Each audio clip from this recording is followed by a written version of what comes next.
Alright, this is my payback preview. I got my notes here. Just gonna go over every match. Just tell you, I think one of the best things I can do here is tell you what I like, tell you what I don't like about each match, and then give my prediction. So this is gonna be every match. It's my final payback preview. And at the end of this preview, I'm also going to do a quick review of the Jim Ross Evening with Jim Ross show I was at today actually, this afternoon. It was at the House of Blues in Chicago. I'll talk about that a little bit at the end of this video. So let's go straight to the payback preview. Let's get started. First match, the pre-show kickoff, or the payback kickoff. El Torito versus Hornswoggle. And so what do I like about this match? I like that it could be entertaining. You know, it's going to be fun, I think. It's not going to be a boring match. And that's what I like about it. But I wish I could say more what I like, but I'm not too excited about this match. What I don't like about this match is that, you know, we had a lot of rumored matches for the pay-per-view, and a few of them didn't make it. Two of them being Adam Rose versus Jack Swagger, and the other one being the Usos versus the Wyatt family. And, you know, I would rather see one of those two matches in the kickoff match to the El Torito versus Hornswoggle. I know it's only in the kickoff match. I know it's just a pre-show. You know, and like 2 years ago I would have agreed. You know, who cares? It's just a pre-show match. You know, why are you making a big deal of it? Well, now the pre-show match is a big deal. When I went to Payback last year, it was Damien Sandow versus Damien Sandow versus Sheamus, and that was actually it was a really good match. And WrestleMania, they had an awesome tag team match for the kickoff show. So they've been having really good kickoff matches. And they're putting on a DVD, they're airing it live on the network. So to me, I consider the kickoff show part of the pay-per-view. I consider it the unofficial opening match, even though it's technically not part of the card.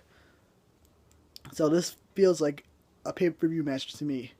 And I hope it's good. I hope I enjoy it. I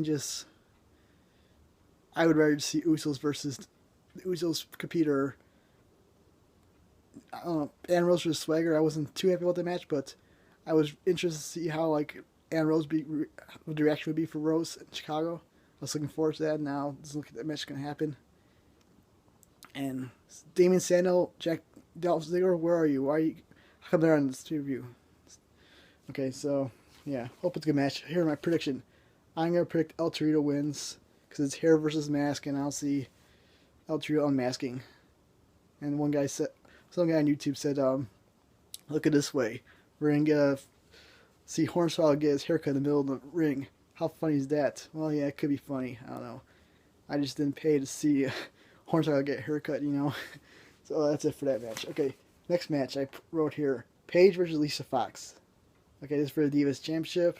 And what I like about this is that Alicia Fox, I think I read somewhere that she hasn't had a singles match on pay-per-view since like 2010. I could be wrong. I think it was like SummerSlam 2010. So that was a long time ago. She's probably been like tag matches since then pay-per-view. But Alicia Fox, for some reason, she's like very underappreciated in WWE. I like to see her get more opportunity. I'm not a big fan of Alicia Fox, but you know, I'd like to see her get some more matches. I looked it up in Wikipedia. She's been contracted with WWE since 2006. So that's like 8 years. And now you see like Eva Marie, who's been with WWE for like, I don't know, 2 years now, 1 year, and she's been getting so much more time on TV than Alicia Fox has. So their big break, their big moment. I hope she has a good match with Paige, and well, Paige is good too. Paige could be you know, could be a future Hall of Famer someday. When, you know, she's only like 21. She's already doing really good so far in WWE. So this could be a surprisingly good match. What I don't like about this match is, first of all, it's probably going to be short. They're probably going to get only like 6 minutes, 7 minutes, I don't know.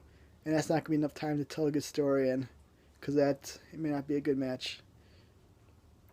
Not that I want to see it longer, but, you know, a short match is hard to tell a good story when you don't get enough time. And the other thing I don't like is I would rather see AJ Lee versus Paige. I think that's the big Divas match I want to see, but I can understand why they're holding off till SummerSlam. You know, it's a good SummerSlam match. Okay, my prediction, Paige.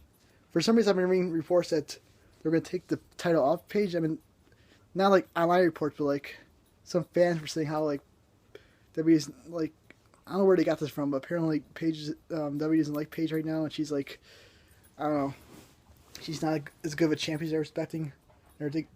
I forget what she did. She did something wrong, and they're gonna think about taking the title off her. I don't know. It's just from fans I read. I didn't read it from any website about any backstage news about how WWE feels about Paige and their title run. I'm expecting Paige to win, but you know, I'm not 100% sure about it. Alicia Fox might win, but we'll see. I think Paige will win. I'd be surprised if she loses, but there's actually some chance that she might lose. Okay, next one. Next one I got here, Rusev versus Big E. Yeah, I wasn't too happy about this match. Like I said, I'd rather see Adam Rose. Out of the 3 rumored matches before SmackDown, there's only 4 of them. There was Layla versus Summer Rae. But out of those 4, Layla versus Summer Rae, Rose versus Swagger, Usos versus Wyatt, and Rusev versus Big E. The least match I would like to see out of those 4 was going to be Layla versus Summer Rae, and the second least was probably be Rusev versus Big E. But I'm reading a lot of people are excited about this match, so I'm seeing maybe they're right. Somebody made a good point that these guys are both, like, for their size, they're both very athletic. Rusev and Big E, they can actually move around. They're not like the Great Khali or something. They can actually like do some pretty athletic stuff. So maybe this could be actually a fun match to watch. But so that's why I like. It could be interesting seeing these 2 big athletic guys have a match. And it's like Bruce's first big challenge. He's been having a lot of squash matches, and like Big E might, finally somebody has to get like go longer than 3 minutes. But even though even if it's longer than 3 minutes, I don't think it gets much more time than that. Maybe like 8 minutes. And again, not enough time to tell a good story, so it probably prevents it from being really good. And that's what I don't like. And another thing I don't like is that I'm not really a big fan of either Rusev. Rusev might be a big star in like 2 years, I don't know, but whenever I think of big Rusev, I just think of like Ryback and Vladimir Kozlov and all those guys that, had a great start to their careers and then they just end up doing nothing. So I'm gonna wait a few years before I get excited about Rusev because he could like be jobbing in 2 years. So it'd be nice to see if Rusev actually like get pushed and actually become a champion someday. And let's see what else. Anything else I said about this match? Nope, that's it. So our prediction is, I'm picking Rusev, and what I think would be really cool is if, I know I don't want to see a short match, but I'd say wouldn't mind it being too short because, I kind of just want to get this match over with and get some of the other matches. So it'd be kind of cool if like Rusev just squashed Big E in 3 minutes. I mean, yeah, that'd be pretty bad for Big E's career because that just pretty much buried him. But think of it for Rusev's career. He just beat a former Intercontinental champion in like 3 minutes. I mean, that could like really like put him over. Especially if the announcers like mentioned that. Like, wow, Rusev just beat Big E and he was just the Intercontinental champion just like at the last pay-per-view. So that could be a big win for Rusev. We'll see. This could be a decent match. I'm kind of intrigued by this match. One of those matches that could surprise me and be a little better than I thought it was. Okay, next match I got here. Bad News Bear versus Rob Van Dam. This, to be honest, this could be the opening match. And I got a funny thing. There's people mentioning this as a possibility. And, WWE might actually pull the trigger and do this. Okay, when pay-per-view officially starts, after the kickoff show, after the pre-show, they have the warning, warning pay-per-view, do not steal this pay-per-view. And they got the WWE signature. And they got the Payback introduction. We're probably maybe the same gangster from last year's Payback doing the opening video. And they got the pyro and everything, the fireworks. Okay, we're ready to start the show. And CM Punk's music hits. Call it the personality song. And everybody's going nuts, like, holy crap, Punk's here. And then some guy in a hooded shirt comes out and like, oh my god, it's Punk. And he takes his hood off. It's Benny's Barrett.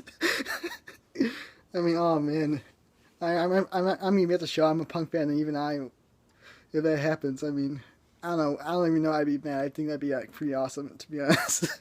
If you have a microphone, like, I got some bad news.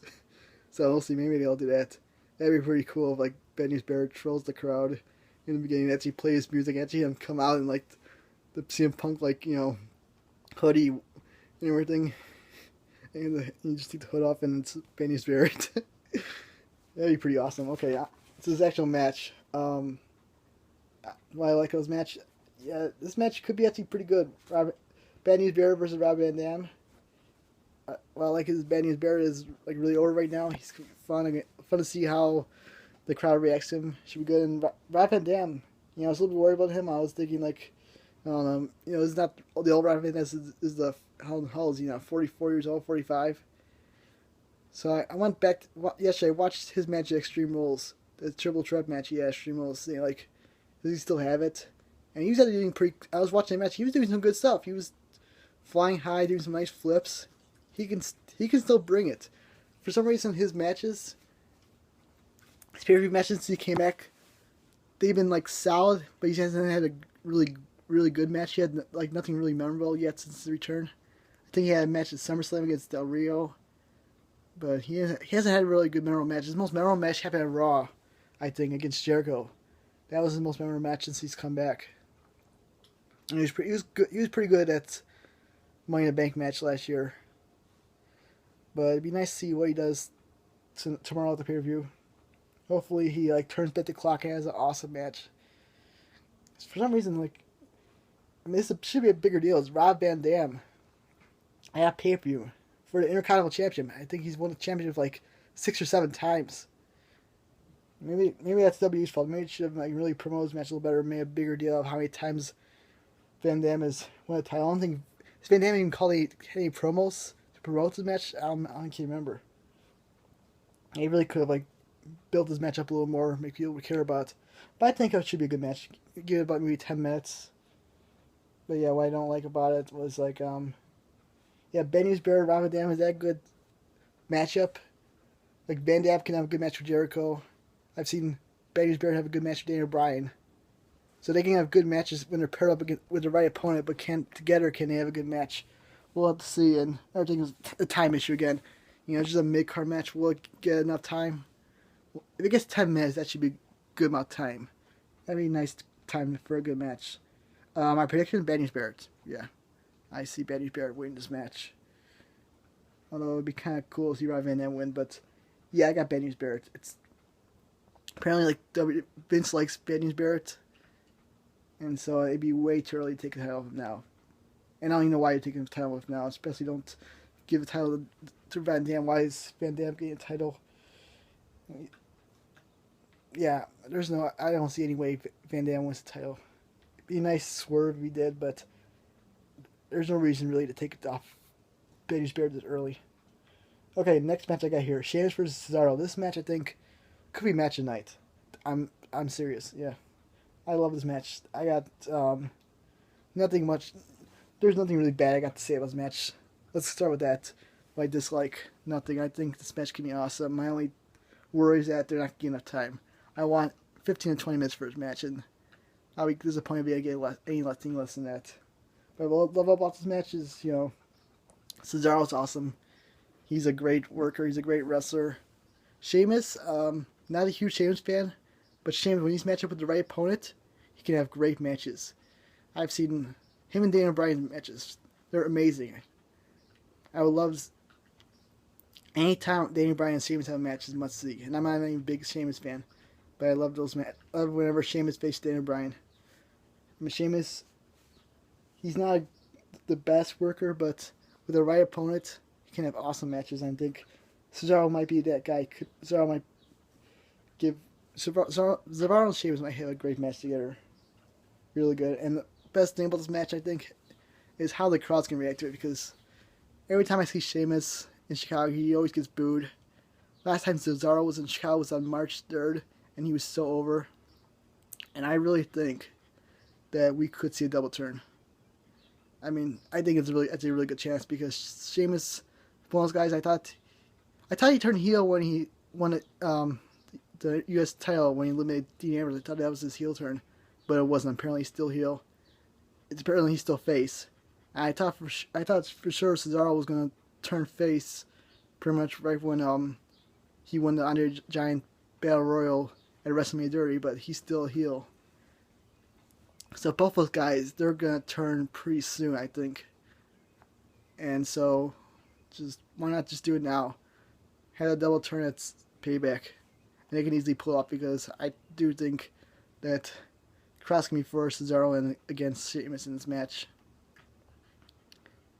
And it makes sense to turn Cesaro face because, or you're not gonna turn face, like turn him least tweener, where he's still a heel, but he's starting to get tired of Paul Heyman because every time Paul Heyman's in the ring with him, he's always talking about Brock Lesnar, and maybe eventually Cesaro's gonna get mad and tell Heyman that, stop talking about Lesnar. Lesnar's not here. Start talking about me. And that'll eventually lead to a Cesaro Lesnar match at SummerSlam, I bet. So yeah, do the double turn here.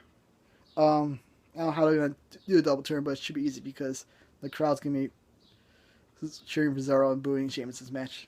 So my prediction, it's actually kind of tough, but I'll go with Sheamus just because he just won a title recently, and don't think he's gonna drop it this early. Although I've seen people say like this should be a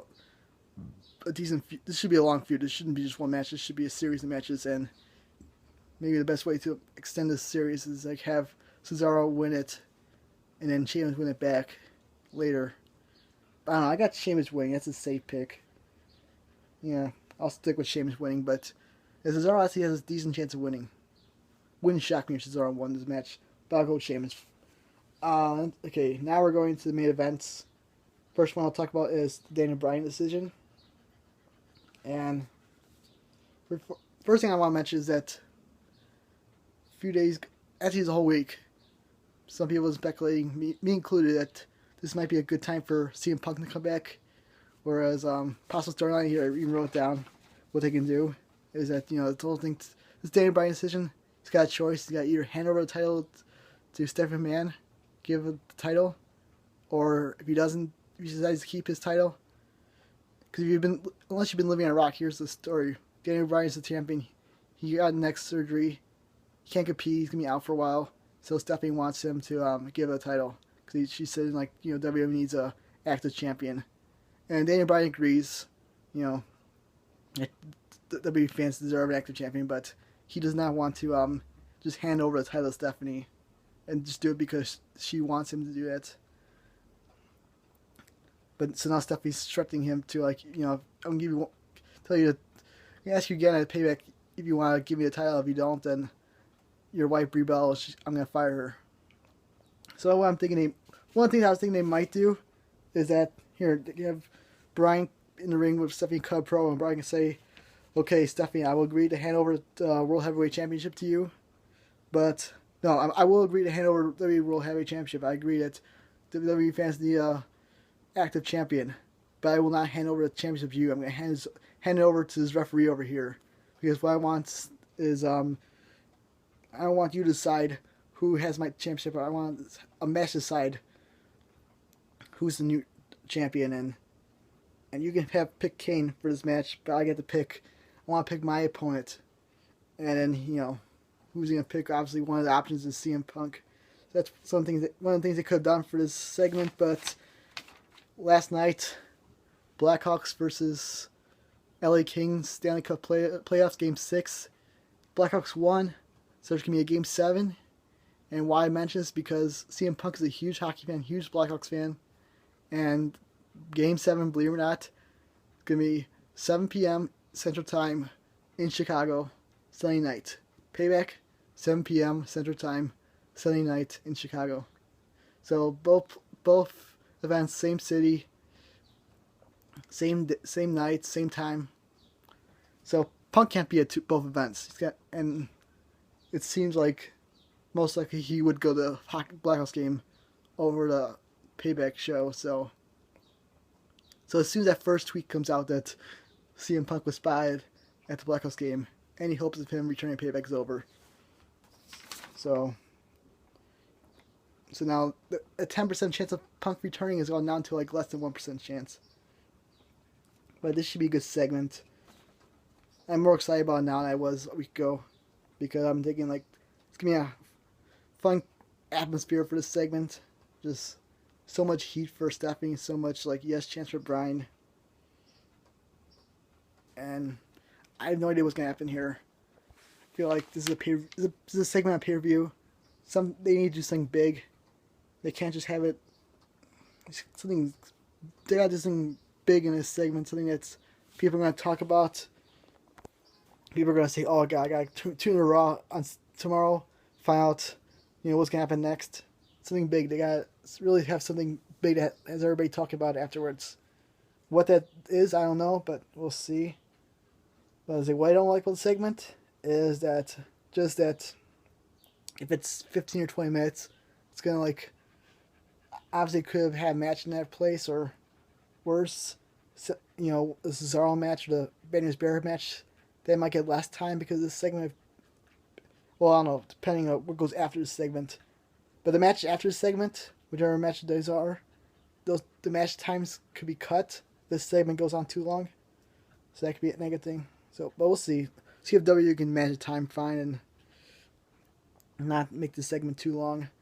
That takes away time from other people's matches. Because they could have really had this segment on Raw. They don't really need to have the segment on pay-per-view unless they're playing with something really special. So that'd be kind of cool. But they're just doing this just to get Daniel Bryan on the pay-per-view. I'd rather see him not on the pay-per-view. Because seeing Daniel Bryan in the ring just talking does not do much to me. I'd rather see him wrestle a match. And if that's an option, then just replace it with something else. Okay, next match. 2 matches to go. See if I can get this under 30 minutes. Cena versus Bray Wyatt. Last man standing. What I like about this match, really last man standing matches are kind of fun to watch. There's not many bad last man standing matches, so this could be the right match for them. With a good crowd atmosphere. For some reason, Cena had some really good matches in Chicago. He had that Lesnar versus Cena match. He had at Lesnar versus Cena at Extreme Rules. He had CM Punk versus Cena at Money in the Bank. Triple H versus Cena at WrestleMania 22. He had some great matches at Chicago on pay-per-views. So maybe this will be another pay-per-view Chicago Classic.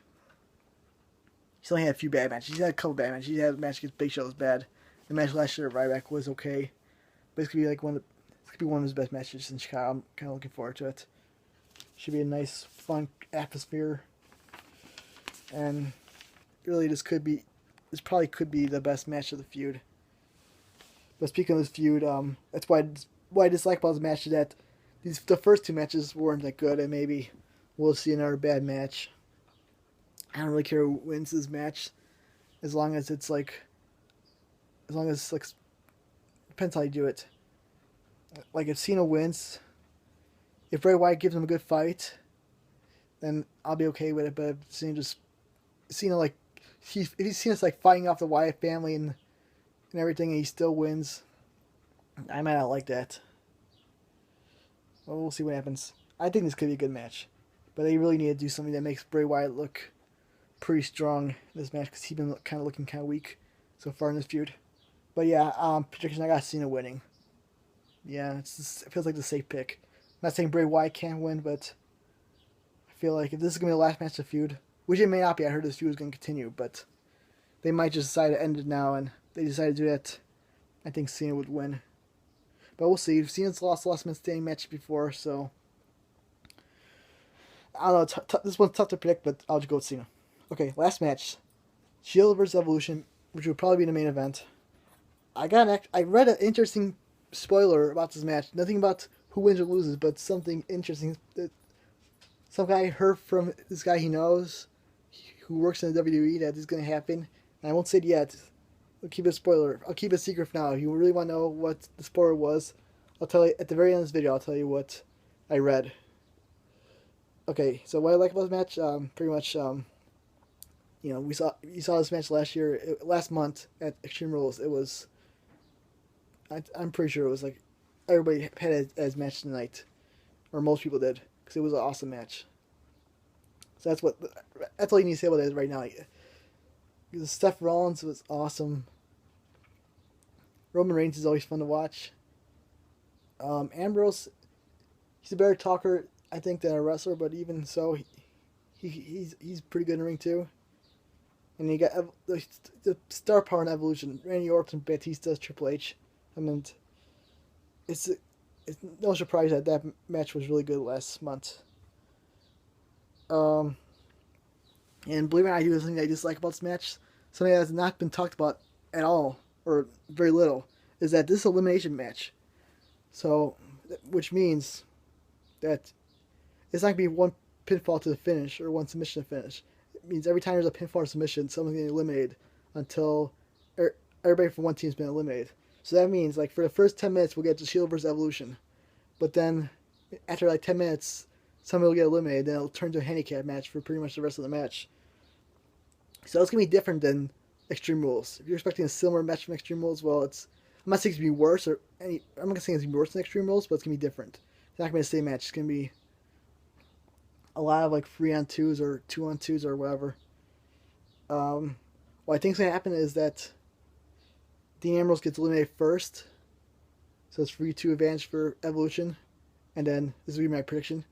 And then next to be eliminated, Seth Rollins. Evolution take advantage of the fact that it's 3-on-2. They use the numbers game, get rid of Seth Rollins. So now it's 3-on-1. All of Evolution versus Roman Reigns.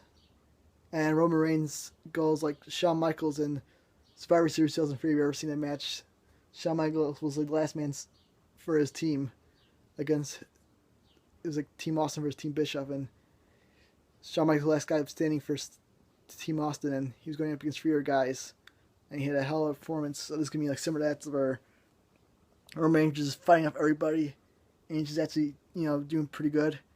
He eliminates Orton, he eliminates Batista, and then finally it's set up for he's like, this is what I think could happen, good way to book this match. He's about to get ready to like eliminate Triple H, he's getting ready for the spear, and then like, remember there's no holds barred, so Triple H, I forgot to mention that, this is a no holds barred elimination match. So right when it looks like Reigns gonna hit Triple H with the spear or something, Batista comes in the ring and spears Roman Reigns, and then Triple H, I guess, just pins. Then Batista can hit like Roman Reigns the powerbomb or something, and then Triple H just crawls over to Roman Reigns and pins him, and Evolution wins. Because I don't see it's hard for me to believe that. That's my prediction. Yeah, Evolution winning this match just because I find it hard to believe it.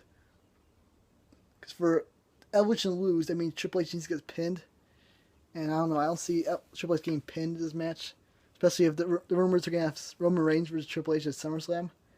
I think it makes sense for Triple H to win this match, and for him to pin Roman Reigns, and then Roman Reigns can get his like revenge at SummerSlam.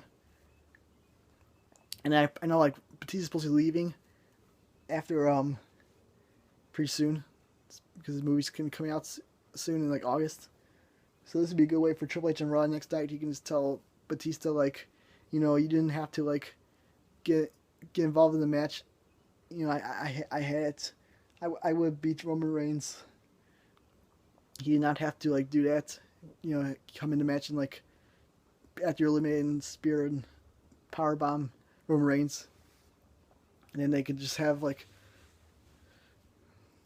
as his punishment, they can have because Triple H says you made me look weak, you made me look like I need help, so I'm gonna have you in a 3-on-1 handicap match versus the Shield tonight, and the Shield can just like destroy Batista and put him through the table, and then there'll be like injury angle or something to get him out of the company until he comes back.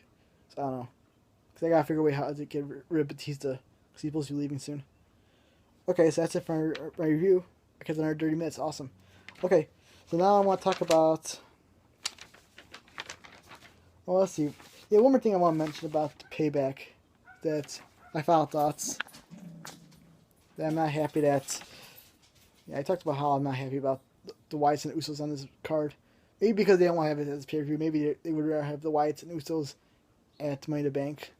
Rose versus Swagger. I'm not sure why they cut this match for the card. Maybe it's because they're worried about what the reaction would be for Rose. Maybe like they don't want I don't know. They don't want him to be on a pay-per-view unless they're sure that Rose can get the kind of reaction they want him to get. Because if he gets a bad reaction, then that would just kill his career. Okay, so maybe that's why they kept Rose and Swagger off this card. But here's the thing interesting I saw about Payback. Okay, there's 12 guys who wrestled at last year's Payback who are not wrestling at this year's Payback. It goes Damian Sandow, Curtis Axel, The Miz, AJ Lee, Caitlyn, Kane, Alberto Del Rio, Dolph Ziggler, CM Punk, Chris Jericho, Daniel Bryan, and Ryback. And there were 3 main event matches at Payback, and 6 guys competed on those 6 men competed in those 3 matches, and out of those 6 men, only Cena is going to be at this year's show. The other 5 men were Ziggler, Del Rio, CM Punk, and Chris Jericho, and Ryback. Did I say the real Ziggler, Punk, Jericho, Ryback? Those five. All 5 are not going to be at this show, and just amazing how so much can change in 1 year. If you were to tell me, last year that all 12 of those guys would not be on the show, I wouldn't believe you. That's pretty amazing. All those guys are not going to be on this pay-per-view this year. But I think Payback's going to be a good show. I don't think it's going to be an awesome show. I don't know if it's going to be the best of the year. It could be a bad one, but I think if all the matches are as good as they can be, it should be a pretty good show. It could be like top 3 or 5 pay-per-view of the year, probably. And like 1 or 2 of these matches could be like a pay-per-view match of the year contender. So I'm going to talk a little bit about the JR show I went to today, Jim Ross. It was an evening with Jim Ross, but since it was afternoon, it was an afternoon with Jim Ross. It was at the House of Blues in Chicago. I went to that today. There were 2 special guests. Tommy Dreamer made a surprise appearance.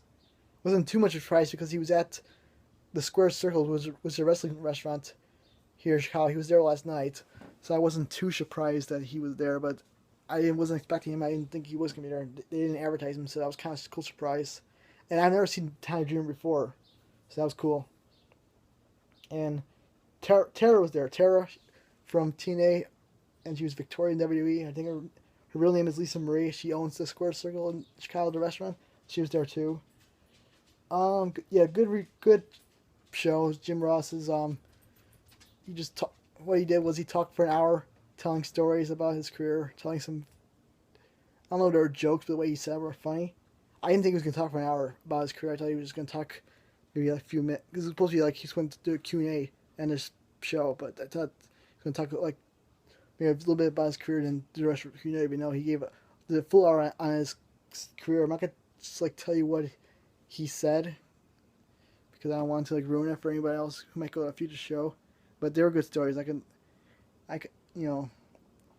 JR wrote a book. I would buy it on day one. He's got really good stories. Like stories I never heard about, never knew about. Really good, interesting stories that I would love to read more in his book, or even like, read what he said today. If he put that in his book, I would like to read it again because they were so entertaining. But one interesting thing he did say at his show was that they had Q&A and someone asked him why are you not in WWE anymore, and he did confirm that he did not retire like WWE said on their website. That thing about how how Jim Ross retired from WWE was really a cover up for what really happened. Jim Ross Nicks confirmed that he was pretty much like fired from WWE, and it was because of that thing that happened around SummerSlam, that panel that was promoting WWE 2K14. Like Jim Ross was the moderator of that show, and Ric Flair talked too much, and Jim Ross did a bad job controlling Ric Flair, and somehow that got Jim Ross fired. I'm not sure why it's Jim Ross's fault, but for some reason they blamed him for it, and just released him or something or whatever. But they covered up by saying how he retired. I think they pretty much said you have 2 options: either retire or we're gonna fire you. And so Jim Ross said, okay, just say I'm retired, even though he's really not. He's still working, obviously. But yeah, I'm getting way too long here. But it was the Jim Ross thing, really good. If it ever comes to your area, I I think it was an all ages show when I went to. I don't know if it can be the same at every city, but if you can, check it out. I could listen to Jim Ross talk all day. It was very entertaining. I loved it. This is a good time. And Jim Ross is actually surprisingly funny. He's actually really good at impressions and everything. So it was a fun show. Glad I went. And I think I'll stop it here. Payback this Sunday. We have a review of Payback probably on Monday. So look out for that. Okay, thanks for watching.